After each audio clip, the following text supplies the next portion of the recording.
شما هم مثل من عاشق این ترفند میشید. بله، ماشین با کله افتاده توی یه چاله عمیق. خب چی کار کنیم؟ اول فرمون رو میچرخونیم تا لاستیک به سمت مخالف بره.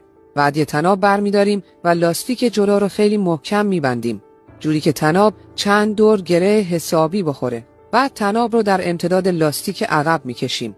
حالا وقتشه که طناب رو به لاستیک عقبی ببندیم. فقط دقت کنید که حتما طناب رو از دور لاستیک رد کنید و بعد با چند تا گره محکم اون رو دور رینگ سفت کنید. حالا با خیال راحت بشینید توی ماشینا، با یه دنده عقب ساده بزنید بیرون از چاله. اینو بفرست واسه هر کی توی دوستا و فامیل ماشین داره، چون حتما یه روزی به دردش میخوره. اوکی؟ ها اوکی.